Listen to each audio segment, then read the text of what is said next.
Salut à tous, c'est Antoine pour Tech Addict. Aujourd'hui on se retrouve dans un décor, on n'a pas trop l'habitude avec le matos et tout ça.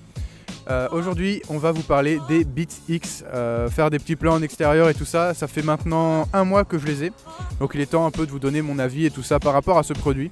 Alors à savoir déjà que si j'ai fait le choix du Bluetooth, c'est pour mon nouveau téléphone, l'iPhone 8 Plus qui va arriver un tout petit peu après qu'on tourne cette vidéo.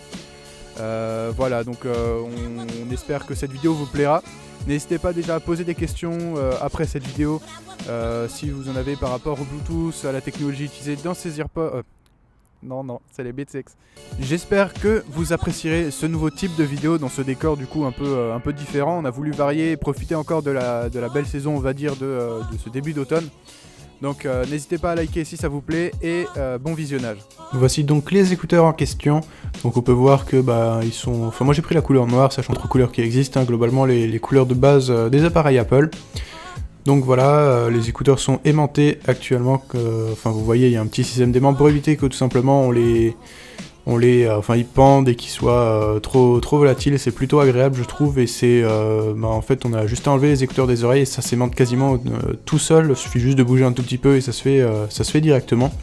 Donc on voit ici le petit arceau qui se place dans l'oreille pour un meilleur maintien pendant le sport. Moi je fais pas forcément de sport avec, mais j'ai voulu les mettre parce que ça me permet tout simplement d'avoir un plus gros confort.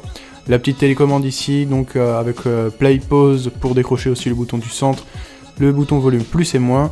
Ici on retrouve les deux compartiments pour la batterie ainsi que toute l'électronique de ces écouteurs, avec le petit port de recharge et le bouton de marche et arrêt que l'on voit juste ici. Le petit arceau ici est légèrement pliable, alors c'est une technologie qui s'appelle tout simplement câble FlexForm, qui permet d'avoir en fait une mémoire de forme en quelque sorte. Quand vous allez la ranger, tout ça, vous voyez que c'est tout simplement assez résistant et que ça retrouve toujours sa forme initiale.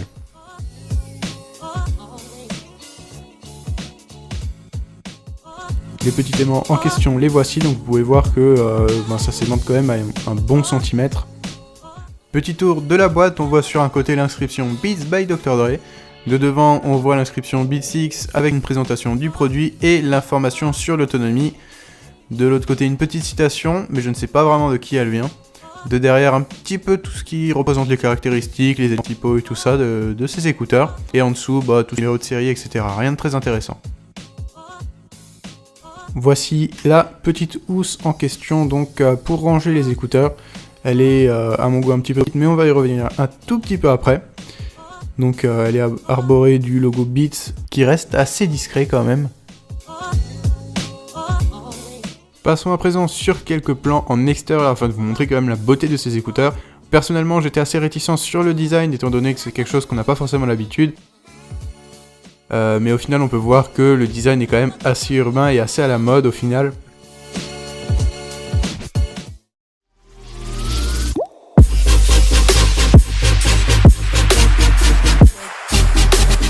Parlons à présent maintenant un petit peu caractéristique. Donc on est sur une technologie Bluetooth sans fil, pas de détails sur la version du Bluetooth utilisée.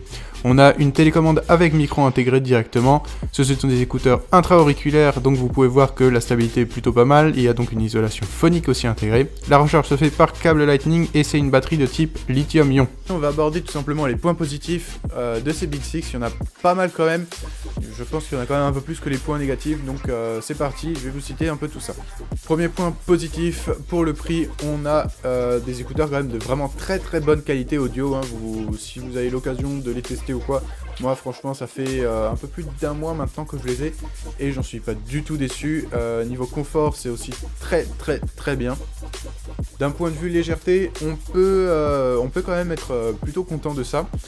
À savoir que du coup forcément toute la partie batterie que je vous montre là, batterie et ce qui se pose autour du cou, ça vous permet en fait d'avoir un très bon confort sur les écouteurs. Vous les mettez comme ça autour du cou, puis après vous mettez les écouteurs dans vos oreilles et vous avez quasiment pas de poids en fait, vu que tout est sur votre cou. Donc il n'y a pas de souci sur le poids qui pourrait éventuellement être gênant. À présent, parlons un peu d'autonomie. Alors Beats annonce 8 heures d'autonomie sur ces écouteurs, à savoir que c'est plutôt raisonnable quand on compare avec les autres écouteurs sans fil. C'est vraiment bien, donc toutes les batteries sont dans ces petits embouts qu'on voit là, les deux socles en fait qui intègrent toute l'électronique, et là les écouteurs se coincent à cause de l'aimant. Toute l'électronique est là-dedans, donc on inclut du coup aussi un petit chargeur qu'on vous montrera en plus gros plan. Le chargeur par prise Lightning et de l'autre côté le bouton d'allumage et d'extinction des Beats X. Donc voilà, rien de très spécial. Vous retrouvez aussi du coup forcément la petite télécommande pour contrôler le volume et les pistes audio si vous voulez avancer ou reculer. D'un point de vue basse, c'est quelque chose qu'on reproche souvent à des écouteurs, mais là le fait que vous ayez en fait des trucs, des petits bouchons qui vont vraiment vous caler correctement l'écouteur dans l'oreille, ça vous permet d'avoir des basses de très bonne qualité et qui ressortent quand même vraiment beaucoup, je trouve, pour des écouteurs. À savoir qu'avant avant cela j'avais les EarPods fournis du coup dans la boîte d'iPhone tout simplement, et la différence est quand même pas mal. Un autre bon point positif dans ces écouteurs, c'est tout simplement qu'il y a une multitude d'embouts que vous pouvez mettre sur les écouteurs, donc ces petits bouts en caoutchouc que l'on peut enlever. Pareil pour ces petits trucs, la petite boucle, je vais vous en parler un tout petit peu après. Vous pouvez vraiment choisir, il y a 4 tailles d'embouts donc que vous venez mettre dans votre oreille pour pouvoir un vraiment confort optimal. Pour caler au maximum l'écouteur dans l'oreille, parce que s'il est mal calé, vous avez vraiment une sensation d'une part affreuse et la qualité sonore est dégradée. D'un point de vue discrétion, ces écouteurs sont quand même vraiment discrets. La seule chose qu'on voit beaucoup, c'est autour du cou, mais une fois que vous les avez dans l'oreille, on voit vraiment juste le petit logo Beats et puis le petit truc, le petit angle, le petit support pour bien caler l'écouteur dans l'oreille quand vous faites du sport par exemple. D'un point de vue simplicité d'utilisation, je n'ai vraiment pas à m'en plaindre, sachant que j'ai un iPhone. Le premier appairage en fait a été ultra simple. Léo qui est derrière la caméra peut l'affirmer. Tout ce qu'il vous suffit de faire en fait quand vous démarrez l'écouteur, c'est quand vous l'ouvrez et que vous connectez un iPhone pour la première fois, ça fonctionne juste avec les iPhones, je tiens quand même à le préciser. Vous appuyez tout simplement sur le bouton de démarrage à côté de l'iPhone, il faut vraiment qu'il soit au plus près pour éviter qu'il y ait des perturbations ou d'autres. Et votre iPhone va directement reconnaître les écouteurs Beats grâce à la puce W1 qui est inclus dans ces petits écouteurs, et l'appairage va du coup se faire automatiquement. L'iPhone va vous demander une connexion, etc. Et on n'a rien de temps en fait, tous vos appareils Apple qui sont connectés avec votre identifiant iCloud vont directement reconnaître en fait cet écouteur à chaque fois que vous allez les allumer. Donc ça arrivera que votre petit logo Bluetooth sera indiqué comme connecté, mais pas vraiment en fait par rapport au casque. Il vous restera plus qu'à le sélectionner quand vous écoutez une musique et ça sera bon. Je refais un tout petit point sur la télécommande quand même de ces écouteurs. Pour des écouteurs Bluetooth, je trouve que c'est vraiment très agréable d'en avoir une. Sachant que moi j'avais pris l'habitude avec mes anciens écouteurs, donc les EarPods, de changer la musique et tout ça grâce à cette petite télécommande. Donc le fait que des écouteurs Bluetooth aient une vraie télécommande et pas juste un tout petit bouton comme sur les AirPods pour changer de musique ou faire Siri ou quoi que ce soit, c'est quand même vraiment très pratique d'avoir une télécommande, surtout que celle-là est quand même assez agréable à utiliser. Premier point négatif, ça concerne tout simplement la petite housse de rangement des écouteurs. Alors je vais vite fait vous le montrer, vous allez très vite vous rendre compte qu'en fait elle est trop petite. Enfin, à mon goût, elle est trop petite parce que du coup, il faut plier les écouteurs, Je vais recommencer pour que vous voyez bien.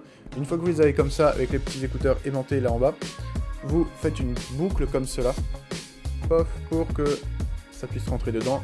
Vous mettez cette boucle en premier dans la petite boîte, hop. Ensuite, il faut mettre les écouteurs dedans, sinon ça ne rentrera pas. On met les écouteurs, et ensuite avec la commande, vous voyez, il y a encore des fils qui dépassent, et faut se débrouiller, faire un petit truc pour que tout rentre. Et vous voyez que même une fois que tout est rentré, il y a encore des fils qui dépassent. Alors bon, à la limite c'est bien parce que ça rentre dans une poche, mais c'est quand même un peu chiant. Vous avez vu le temps quand même que j'ai mis pour ranger des écouteurs avec mes anciens écouteurs avec du coup qui étaient en filaire. Je les ai enroulés autour de ma main, je les mettais dans la poche et c'était fini. Après c'est sûr que c'est pas du tout la même chose, mais je pense que Beats aurait pu faire une pochette un tout petit peu plus grand, quoi. Surtout vers le haut, parce que du coup tous les câbles dépassent encore un petit peu et ça fait pas forcément très bien, et c'est pas très pratique parce que ça prend très vite la poussière dans la poche. Deuxième point négatif de ces écouteurs, c'est que tout simplement les intra-auriculaires ne sont pas adaptés à tout le monde. Léo qui est derrière la caméra les a essayés et il n'a pas du tout apprécié parce que il n'arrivait pas à les positionner correctement dans son oreille, même en changeant les petits embouts, en mettant la différente taille pour les embouts de sport, etc. Malheureusement ça fonctionnait pas chez lui, il n'arrivait pas à les placer correctement, donc la qualité de son était juste pas très bonne, hein. En fait il m'a décrit que c'était une sensation comme si on écoutait une musique de quelqu'un qui porte un casque ou quelque chose, donc un son un peu enfermé en quelque sorte, et donc c'est un peu dommage. En troisième point négatif, ça sera aussi le dernier point négatif, c'est tout simplement le prix de ces écouteurs, donc de 150€. Ça fait quand même un petit budget. Moi personnellement je les ai achetés sur Amazon pour 120€, donc ça fait quand même une petite réduction, donc à ce moment là ça passe un petit peu mieux. Mais 150 € pour des écouteurs, c'est vrai que ça fait encore cher. La qualité est vraiment très bonne. Ça peut valoir le prix, mais ça reste quand même cher. Il y a quand même un point que je n'ai pas réussi à classer entre les points positifs et points négatifs, parce que là c'est vraiment un point qui dépend de vous, et uniquement de vous. C'est tout simplement en fait la chaleur du son. Chez Beats, on a un son qui est relativement chaud, qui est fait pour des sons style rap, hip-hop, électro, un peu de rock à la limite. Mais ne venez pas écouter du classique avec ça, parce que ça passera pas du tout. Surtout si vous êtes mélomane, écouter un classique avec des écouteurs Beats, ça se fait absolument pas. Le son est fait pour être vraiment dans tout ce qui est dans tout ce que j'ai dit avant, donc rap, hip-hop, électro. Ça passe vraiment très bien, sachant que c'est mon style en plus, donc ça c'est juste parfait. Mais voilà, tout dépend de vous. Donc si vous écoutez ces quelques styles de musique, ok, mais sinon je ne vous recommande absolument pas. Merci à vous d'avoir regardé cette vidéo en entier. J'espère que ce nouveau concept, ce nouveau décor et tout ça de vidéo vous a plu. Si vous avez des questions, encore une fois, n'hésitez surtout pas dans les commentaires. On insiste à chaque vidéo, mais on est là pour y répondre et on y répond activement si vous en avez besoin. N'hésitez pas à lâcher un petit pouce bleu et à partager cette vidéo si ça vous a plu, à vous abonner si ce n'est pas déjà fait. C'était Antoine pour Tech Addict. À la prochaine. Salut!